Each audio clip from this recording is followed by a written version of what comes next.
Assalamualaikum warahmatullahi wabarakatuh. I greet to physics teachers and my dear friends. Today I will present on Archimedes principle, one of the applications that use Archimedes principle, which is Plimsoll Line. First of all, I'm Ahmad Izzat bin A.Rahman and I'm from 5 Amanah. So, before that, who is Archimedes?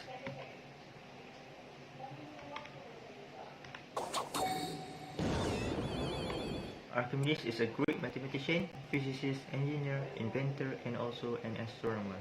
He is one of the greatest mathematicians of all time. He born in 287 years before centuries and he died in 212 years before centuries. He is well known for Archimedes principle, Archimedes law, and also law of lever. Next, what is Plimsoll line?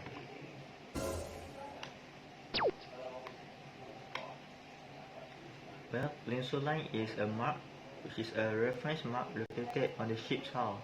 Ship's hull means the body of the ship, that indicates the maximum depth to which the vessel may be safely immersed when loaded with cargo.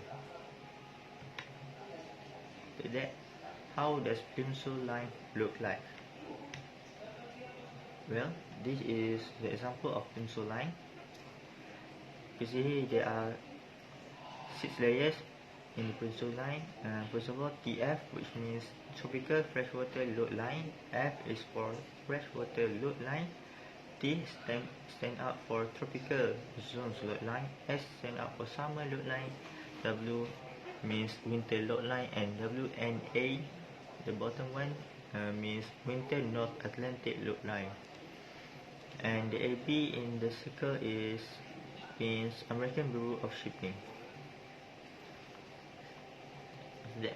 How does Plimsoll line works?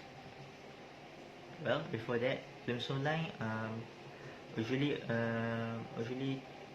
have in a cargo ship, which carries containers from a place to another place.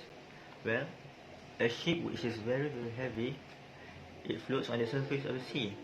How does it float? Well, this is because the buoyant force is equal to the weight of the ship.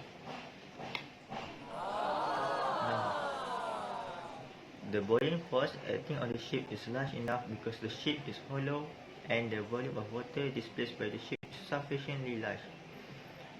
There are a formula for buoyant force, which is rho Vg. Rho stand up for density of the liquid of the water. V is volume. G is for gravitational acceleration, which is 9.81 meter per second. Well, it depends on few factors, which is first, density of seawater varies with location and season. Well, let's see the example for the density and the location. Here we can see two same ships but in different location. The first ship is on the sea and the second ship is on the river bay. For that, we need to take note that the weight of the ship and the buoyant force of the ship is the same because it is the same ship, same weight. First of all, the difference here you can see is the density of seawater is greater than the density of river bay. From that, we know that volume of water displaced in seawater is less than volume of water displaced in river water. From both observation, we could deduce to a relationship, which is the greater the density of water, the lower the volume of water displaced. Hence, we could see here that the boat in the sea sink less than the river bay. Go back to the slide.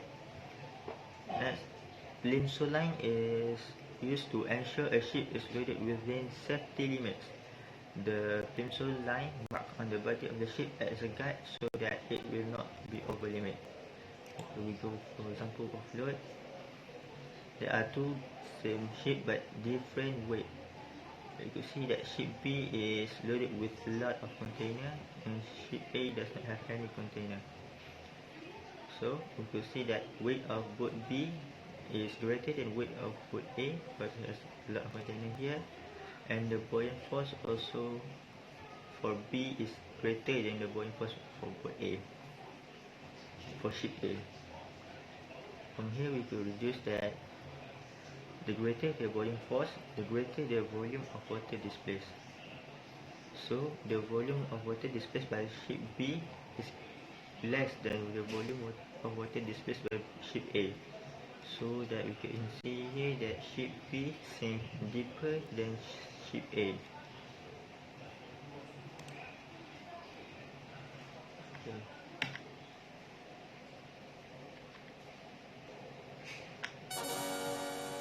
Ta-da! That's all from me. Thank you.